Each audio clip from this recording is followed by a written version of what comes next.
ಮತ್ತು ಏನು ಪ್ರವಚನ ಹೇಳ್ತಕ್ಕಂಥವ್ರು ಮತ್ತು ನಮ್ಮ ಐನಾಪುರ ಪೂಜ್ಯರು ಮತ್ತು ಸರಳಗಿ ಪೂಜ್ಯರು, ಚಿಂಚೋಳಿ ಶ್ರೀಗಳು ಮತ್ತು ಬಡದಾಳದ ಭಗವಂತಿ ಅನಿಸಿಕೊಂಡಿರ್ತಕ್ಕಂಥ ಏನು ಪೂಜ್ಯರು ಸತ್ಯ ತಮಗೆ ಈಗಾಗಲೇ ಅನೇಕ ಪ್ರವಚನಗಳು ತಾವೆಲ್ಲ ಕೇಳಿದ್ರೆ ಈಗಲೂ ಕೂಡ ಆಶೀರ್ವಾದ ಮಾಡ್ತಾರೆ.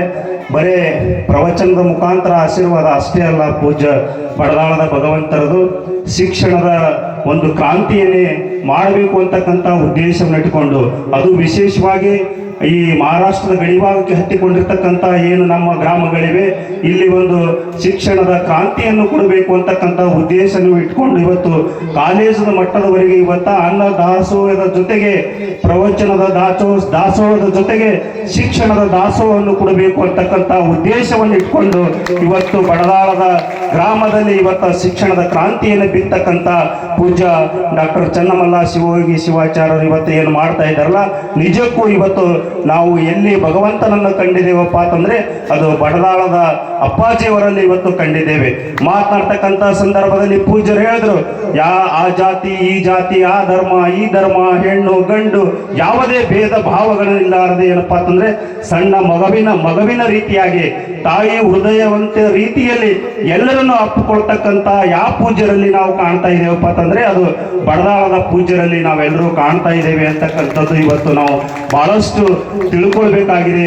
ನಾವು ಕೂಡ ಅದೇ ರೀತಿಯಾಗಿ ನಡಿಬೇಕಾಗಿದೆ ಅಂತಕ್ಕಂಥದ್ದು ಇವತ್ತು ಹೆಣ್ಣು ಮಕ್ಕಳು ಜಾಸ್ತಿ ಇಲ್ಲಿ ಬಂದಿರೋದ್ರಿಂದ ಮಾತನಾಡ್ತಕ್ಕಂಥದ್ದು ಸಮಯ ಬಹಳ ಬೇಕಾಗ್ತದೆ. ಆದರೆ ನನ್ನ ಸಮಯವನ್ನು ತೆಗೆದುಕೊಂಡು ಕಾರ್ಯಕ್ರಮಕ್ಕೆ ನಾನು ತೊಂದರೆಯನ್ನು ಕೊಡಲಾರಂಥ ರೀತಿಯಲ್ಲಿ ಒಂದು ಸಣ್ಣ ಮಾತನ್ನು ಹೇಳಿ ನನ್ನ ಮಾತಿಗೆ ವಿರಾಮ ಕೊಡುತ್ತೇನೆ.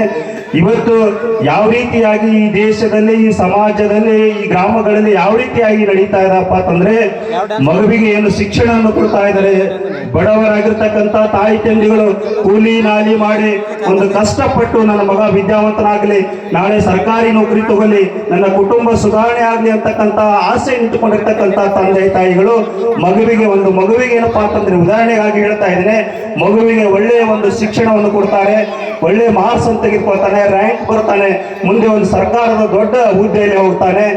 ದೊಡ್ಡ ಹುದ್ದೆಯಲ್ಲಿ ಹೋದಾಗ ತಂದೆ ತಾಯಿಗೆ ಒಂದು ಜವಾಬ್ದಾರಿ ಇರ್ತದೆ, ಮಗುವಿಗೆ ಮದುವೆ ಮಾಡಬೇಕು ಅಂತಕ್ಕಂಥದ್ದು. ನಾನು ಸ್ಪೀಡಾಗಿ ಹೇಳ್ತಾ ಇದ್ದೀನಿ, ದಯವಿಟ್ಟು ತಿಳಿತದೆ ಇಲ್ಲೋ ಗೊತ್ತಿಲ್ಲ. ಆ ಮಗುವಿಗೆ ತಂದೆ ತಾಯಿ ಜವಾಬ್ದಾರಿ ಇರುವುದರಿಂದ ಮಗುವಿಗೆ ನೌಕರಿ ಆಗಿರ್ತದೆ, ಮದುವೆ ಮಾಡ್ತಾರೆ.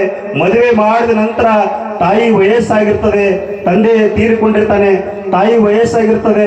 ಅಲ್ಲಿ ನೋಡಿ ಮಗುವಿಗೆ ಏನು ಮದುವೆ ಮಾಡಿಕೊಂಡಿರ್ತಾಳೆ, ಅಲ್ಲಿ ಬರ್ತಕ್ಕಂಥ ಸೊಸೆಯು ಕೂಡ ಹೆಣ್ಣು ಮಗಳಾಗಿರ್ತಾಳೆ, ತಾಯಿ ವಯಸ್ಸಾಗಿರ್ತಾಳೆ. ಗಂಡನಿಗೆ ಒಂದು ಪದೇ ಪದೇ ಆಗಿ ಅತ್ತಿ ಬಗ್ಗೆ ಕಿಲಾಪ್ ಹೇಳೋದು, ಅನೇಕ ರೀತಿಯಾಗಿ ಒಂದು ಕಲಾ ಪ್ರಾರಂಭವಾಗ್ತದೆ. ಒಂದು ದಿನ ಏನ್ ಬರ್ತದಪ್ಪ ಅಂತಂದ್ರೆ, ನಿನ್ನ ತಾಯಿ ಇರಬೇಕು ಮನೆಯೊಳಗ, ಇಲ್ಲ ಅಂದ್ರೆ ನಾನು ಇರಬೇಕು ಮನೆಯೊಳಗ ಅಂತಕ್ಕಂಥದ್ದು ಒಂದು ನಿರ್ಣಯಕ್ಕೆ ಬರ್ತದೆ. ಗಂಡ ಏನು ಮಾಡ್ತಾನೆ, ಮಗು ಏನು ಮಾಡ್ತಾನಪ್ಪ ಅಂತಂದ್ರೆ, ತಾಯಿಗೆ ಏನಪ್ಪಾ ಅಂತಂದ್ರೆ ಒಂದು ದಿನ ನಿರ್ಣಯ ಮಾಡ್ಕೊಂಡು ಏನಪ್ಪಾ ಅಂತಂದ್ರೆ ಒಂದು ವೃದ್ಧಾಶ್ರಮಕ್ಕೆ ಒಯ್ದು ಹಾಕ್ತಾನಂತ. ತಾಯಿಗೆ ಹೆಂಡತಿಯ ಮಾತನ್ನು ಕೇಳಿ ತಾಯಿಗೆ ಎಷ್ಟು ಕಷ್ಟಪಟ್ಟು ಅವನಿಗೆ ಕೂಲಿ ನಾಲಿ ಮಾಡಿ ಬೇರೆದಲ್ಲಿ ಮಳೆ ಚಳಿ ಬಿಸಿಲನ್ನೋದೇನಪ್ಪಾ ಅಂತಂದ್ರೆ ಶಿಕ್ಷಣವನ್ನು ಕೊಡಿಸಿ, ಮದುವೆಯನ್ನು ಮಾಡಿಸಿ, ನೌಕರಿಯನ್ನು ಕೊಡಿಸಿ ಯಾವ ರೀತಿಯಾಗಿ ಕಷ್ಟಪಟ್ಟಿದ್ರಲ್ಲ ತಾಯಿದು, ಯಾವುದೇ ಇತಿಹಾಸದ ಪುಟ ತೆಗೆದು ನೋಡಲಿಲ್ಲ. ಹೆಂಡತಿ ಮಾತನ್ನು ಕೇಳಿ ವೃದ್ಧಾಶ್ರಮಕ್ಕೆ ಹಾಕ್ತಾನೆ ತಾಯಿಗೆ. ಆ ತಾಯಿಗೆ ವೃದ್ಧಾಶ್ರಮಕ್ಕೆ ಹಾಕಿ ಬರ್ತಾನೆ. ಅವನ ಮನೆ ಒಳಗೆ ಏನಪ್ಪಾ ಅಂತಂದ್ರೆ 4 ಲಕ್ಷ ರೂಪಾಯಿ ನಾಯಿ ಸಾಕಿರತ್ತವ್ರು. ಎಷ್ಟ್ರಿ? 4 ಲಕ್ಷ ರೂಪಾಯಿ ನಾಯಿ ಸಾಕಿದ್ರಂತವ್ರು. ಒಂದು ದಿನ ನಾಯಿ ಏನ್ ಮಾಡ್ತದಪ್ಪ ಅಂತಂದ್ರೆ 2ನೇ ದಿನಕ್ಕೋ 3ನೇ ದಿನಕ್ಕೋ ನಾಯಿ ಓಡ್ ಹೋಗ್ತದ್ರಿ, ಕಳೀತದ ನಾಯಿ.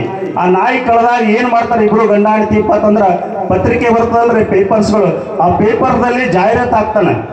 ಏನಪ್ಪಾ ಅಂತಂದ್ರೆ ನನ್ನ ನಾಯಿ ಕಳೆದ 4 ಲಕ್ಷ ರೂಪಾಯಿದು, ಯಾರಾದ್ರೂ ಹುಡುಕು ಕೊಟ್ಟಿದ್ದೆ ಆದ್ರೆ 50ರಿಂದ 1 ಲಕ್ಷ ರೂಪಾಯಿ ನಿಮಗೆ ನಾನು ಬಹುಮಾನ ಕೊಡ್ತೀನಿ ಅಂತ ಹೇಳಿ ಇವತ್ತು ಪೇಪರ್ದೊಳಗೆ ಯಾಡ್ ಆಗ್ತಾನ. ಇವತ್ತು ಆ ವೃದ್ಧಾಶ್ರಮದಲ್ಲಿ ದಿನ ಪತ್ರಿಕೆಗಳು ಬರ್ತಾವ. ಅಲ್ಲಿ ವೃದ್ಧಾಶ್ರಮದಲ್ಲಿ ಕೆಲಸ ಮಾಡ್ತಕ್ಕಂಥವ್ರು ಪತ್ರಿಕೆ ಪೇಪರ್ ಓದ್ತಾರ, ಅದ್ರ ತಳಗ ಮೊಬೈಲ್ ನಂಬರ್ ಕೊಟ್ಟಿರ್ತಾರ. ಆ ಮೊಬೈಲ್ ನಂಬರ್ಗೆ ಅವ್ರು ಏನು ವೃದ್ಧಾಶ್ರಮದವ್ರು ಫೋನ್ ಮಾಡ್ತಾರ. ಫೋನ್ ಮಾಡಿ ಏನಪ್ಪಾ ಅಂತಂದ್ರ ಅವ್ರಿಗೆ ಹೇಳ್ತಾರ, ಸರ್ ನಿಮ್ ನಾಯಿ ಇಲ್ಲಿ ಬಂದದ, ನೀವು ಬರ್ರಿ ಅಂತ ಹೇಳಿ. ಅವ ಕೇಳ್ತಾನೆ, ಎಲ್ಲಿ ಬರ್ಬೇಕ್ರಿ ಅಂತ ಹೇಳಿ. ಎಲ್ಲಿ ಇಲ್ರಿ, ನಿಮ್ದು ಏನು ವೃದ್ಧಾಶ್ರಮಕ್ಕೆ ನಿಮ್ ತಾಯಿ ತಂದು ಬಿಟ್ಟಿದ್ರಲ್ಲ, ಆ ನಾಯಿ ವೃದ್ಧಾಶ್ರಮಕ್ಕೆ ಬಂದದ, ನೀವು ಬಂದ್ ನಾಯಿ ಒಯ್ಯಿರಿ ಅಂತ ಹೇಳ್ತಾನೆ.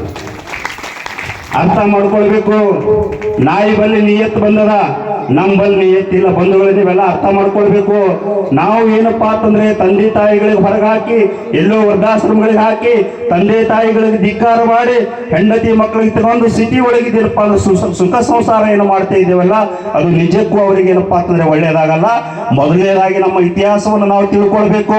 ನಾವು ಯಾವ ಸ್ಥಿತಿಯಲ್ಲಿದ್ದೇವೋ, ನಮ್ಗೆ ಯಾವ ರೀತಿಯಾಗಿ ಕಷ್ಟಪಟ್ಟು ಶಿಕ್ಷಣ ಪಡಿಸಲು ನಮ್ಮ ತಾಯಿ, ಅಂತ ತಂದೆ ತಾಯಿಗಳಿಗೆ ರಕ್ಷಣೆ ಕೊಡಬೇಕು, ಅಂತ ತಂದೆ ತಾಯಿಗಳಿಗೆ ಊಟವನ್ನು ಉಣಿಸ್ಬೇಕು ಅಂತಕ್ಕಂಥದ್ದು ವಿಚಾರಗಳನ್ನು ನಮ್ಮ ಹತ್ರ ಬರಬೇಕು. ಯಾವುದೋ ವೃದ್ಧಾಶ್ರಮಕ್ಕಾಗಲಿ ಅಥವಾ ಯಾವುದೋ ರಸ್ತೆಯಲ್ಲಿ ಬಿಡ್ತಕ್ಕಂಥ ಗುಣಗಳನ್ನು ನಮ್ಮಲ್ಲಿ ಬರಬಾರ್ದು ಅಂತಕ್ಕಂಥದ್ದು ಈ ಧಾರ್ಮಿಕ ಸಭೆಯ ಮುಖಾಂತರ ನಾನು ಹೇಳ್ತಾ ಇದ್ದೇನೆ. ಎಷ್ಟೋ ಜನರು ಇವತ್ತು ನೋಡಬಹುದು ನೀವು, ನಾನು ಚಿಕ್ಕವನಿದ್ದಾಗ ನಮ್ಮಲ್ಲಿ ಒಂದು 4 ಕುರಿಗಳಿದ್ದು, ಇಲ್ಲಿ ನನ್ನ ಊರು ಚಿಂಚೋಳಿದ 4 ಕುರಿಗಳಿದ್ದು. ಇದು ಎಕ್ಸಾಂಪಲ್ ಆಗಿ ನನ್ನ ಮನೆ ತಿಳ್ಕೋರಿ ನೀವು. ನಮ್ಮ ಮೇಲ್ಗಡೆ ನಮ್ಮ ಕುರಿ ಕಾಯ್ತಕ್ಕಂಥ ಪೂಜಾರಿ ಇದನ್ನು, ನಮ್ಮ 4 ಕುರಿಗಳು ಅವ್ನ ಮನೆಗೆ ಬಿಟ್ಟು ಬರ್ತಿದ್ದೆವು. ಅವ ಒಂದ್ ವೇಳೆ ಆ ಕಡೆ ಮೇಲ್ಗಡೆ ಮೈಸೂರಿಗೆ ಹೋದ್ರಪ್ಪ ಅಂತಂದ್ರ ಒಂದು 200 ಕುರಿ ಇದ್ದು ರೀ. 200 ಕುರಿಗಳು ನಮ್ಮ 4 ಕುರಿ. ಅವ ಆ ಕಡೆ ಮೇಲ್ಗಡೆ ಮೈಸೂರಿಗೆ ಹೋದ್ರಂದ್ರ ಸೀದಾ 200 ಕುರಿಗಳು ಬಂದು ಅವನ ಮನೆ ಬೆಲೆ ಸ್ಟಾಪ್ ಆಗ್ತೀವಿ, ನಮ್ಮ 4 ಕುರಿಗಳು ನಮ್ಮ ಮನೆಗೆ ಬರ್ತೀವಿ ಸೀದಾ. ಒಂದ್ ವೇಳೆ ಈ ಕಡೆ ತೆಳಗ್ ಹೋದ್ರಪ್ಪ ಅಂತಂದ್ರ ಅವು ಸೀದಾ ಆ ಕಡೆ ಮೇಯಿಸ್ಕೊಂಡು ವಾಪಸ್ ಮನೆಗೆ ಬಂದ್ರ ನಮ್ಮ ಮನೆ ಮುಂದಿನ ಆಯ್ಸಿ 200 ಕುರಿಗಳು ಅವನ ಮನೆಗೆ ಹೋಗ್ತೀವಿ, 4 ಕುರಿಗಳು ನಮ್ಮ ಮನೆಗೆ ಹೊಳ್ತೀವಿ. ಇವತ್ತು ನಾವು ಎಲ್ಲಿ ಹೋಗ್ಲಿಕ್ಕತ್ತಿದ್ದೇವೆ ಅರ್ಥ ಮಾಡ್ಕೊಳ್ಬೇಕು. ಸರಿ ಕುಡಿದು ಮದ್ಯಪಾನ ಕುಡಿದು ಬೇರೆಯವ್ರ ಮನೆಗೆ ಹೋಗಿ ಚಪ್ಪಲಿ ಹೇಳ್ತಿ ತಿನ್ಕೊಳ್ತಕ್ಕಂಥ ಕೆಲಸ ನಾವು ಮಾಡ್ತಾ ಇದ್ದೇವೆ.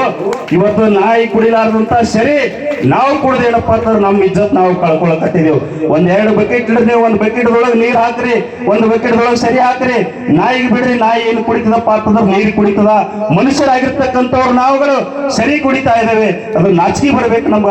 ಇವತ್ತು ನಾವು ಎಷ್ಟೋ ಪೂಜ್ಯರು ಇವತ್ತ ಈ ಭಾಗದೊಳಗ ನಡೆದಾಡುವ ದೇವರು ಅನ್ಸಿಕೊಂಡಿರ್ತಕ್ಕಂಥವ್ರು, ಯಾವುದೇ ಇತಿಹಾಸ ಪುಟವನ್ನು ತಿರು ಹಾಕ್ಲಾರ್ದೆ, ಯಾವುದೋ ಸಾವಿರಾರು ಹಿಂದಿರ್ತಕ್ಕಂಥ ಪುರಾಣಗಳನ್ನು ಹೇಳಾರ್ದೆ, ನಿಜವಾಗಿ ನಿಮ್ಮ ಕಣ್ಣೆದುರೇ ಇರ್ತಕ್ಕಂಥ ಏನು ವೈಜ್ಞಾನಿಕವಾಗಿ ಸವಾಲು ಹಾಕಿಕೊಂಡು ಇವತ್ತು ಏನು ಪೂಜ್ಯರ ಆಶೀರ್ವಾದದಿಂದ ಏನು ಮಗುವನ್ನು ಎತ್ತಿದ್ದಾರಲ್ಲ, ಆ ಇತಿಹಾಸವನ್ನು ನಾವು ಎದುರಿಟ್ಕೊಳ್ಬೇಕು.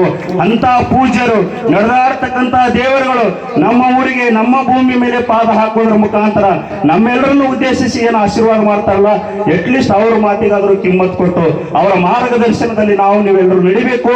ಮುಂದಿನ ಜೀವನದಲ್ಲಿ ಎಲ್ಲರೂ ಒಳ್ಳೆಯವರಾಗಿರ್ಬೇಕು, ಎಲ್ಲರೂ ಸುಖಿಯಾಗಿರ್ಬೇಕು, ಎಲ್ರಿಗೆ ಮನೆ ಇರಬೇಕು, ಎಲ್ರಿಗೆ ಸರಿಯಾದಂತ ಬಟ್ಟೆ ಇರಬೇಕು. ಸಮಾಜದಲ್ಲಿ ನನ್ನ ಮಗುವು ಕೂಡ ತಲೆ ಎತ್ತಿ ತಿರುಗಾಡಬೇಕು. ಒಳ್ಳೆ ಶಿಕ್ಷಣ, ಒಳ್ಳೆ ಗುಣವನ್ನು, ಒಳ್ಳೆ ಮಾರ್ಗದರ್ಶನ ಇಂಥ ಪೂಜ್ಯರಿಂದ ಪಡೆದುಕೊಂಡು ನಾವು ಕೂಡ ಉದ್ಧಾರವನ್ನು ಆಗಬೇಕು ಅಂತಕ್ಕಂಥ ವಿಚಾರದೊಂದಿಗೆ ತಾವೆಲ್ಲರೂ ಮುಂದುವರಿಬೇಕು.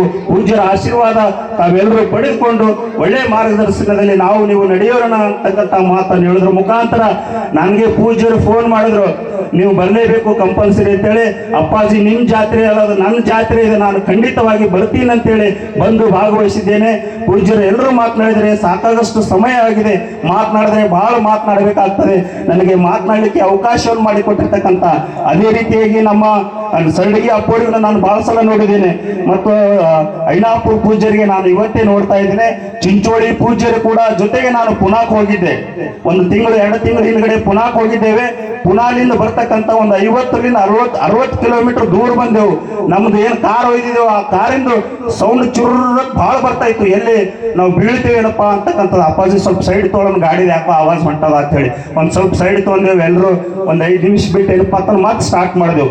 ಇಲ್ಲಪ್ಪ ಎಲ್ಲರೂ ಬ್ಲಾಸ್ಟ್ ಆಗದ ನೋಡ್ರಿ ಇಂದ, ಹೊಡಿಯಪ್ಪ ಗದ್ಗೆ ಮುತ್ತಿಂದ ಆಶೀರ್ವಾದ ಏನೂ ಆಗಲ್ಲ ಹೊಡಿ ಅಂತಂದ್ರು. ಒಂದು 5-6 ಕಿಲೋಮೀಟರ್ ಬಂದೆವು. ಮುಂದೆ ಯಾವುದು ಆವಾಜ್ ಇಲ್ಲ, ಅದ್ರ ಏನು ಚೈನ್ ಇಲ್ಲ ಚೈನ್ ಇಲ್ಲ, ಸೀದಾ ಸಿಸ್ಟಮೆಟಿಕ್ ಆಗಿ ನಾವು 2 ಗಂಟೆಗೆ ಊರಿಗೆ ಬಂದಿದ್ದೆವು. ಅಂತ ಪೂಜ್ಯರ ಆಶೀರ್ವಾದ. ಯಾಕಪ್ಪ ಅಂತಂದ್ರೆ ಪೂಜ್ಯರು ಅನೇಕ ಪೂಜ್ಯರಿದ್ದಾರೆ ಈ ದೇಶದಲ್ಲಿ, ರಾಜ್ಯದಲ್ಲಿ. ಅನೇಕ ಗುರುಗಳಿಗೆ ನೋಡಿದ್ದೇವೆ, ಅನೇಕ ಮಠಾಧೀಶರಿಗೆ ನೋಡಿದ್ದೇವೆ. ದಿನ ಬೆಳಗಾದ್ರೆ ಟಿವಿಯಲ್ಲಿ ನೋಡ್ತೇವೆ, ಪತ್ರಿಕೆಯಲ್ಲಿ ನೋಡಿದೆವು. ಆದ್ರೆ ಅಂತ ಬೇರೆ ರೀತಿಯಾಗಿರ್ತಕ್ಕಂಥ ಪೂಜ್ಯರಲ್ಲ, ಅತಿ ಸಮೀಪದಿಂದ ನೋಡಿರ್ತಕ್ಕಂಥ ನಾವು ಪೂಜ್ಯರ ಮಾರ್ಗದರ್ಶನದಲ್ಲಿ ಅತಿ ಸತ್ಪುರುಷರಾಗಿರ್ತಕ್ಕಂಥ ಪೂಜ್ಯರು. ಬಡದಾಳದ ಭಗವಂತ ಅಂತಕ್ಕಂಥದ್ದು ಏನು ಜೇವರ್ಗಿ ತಾಲೂಕಿನ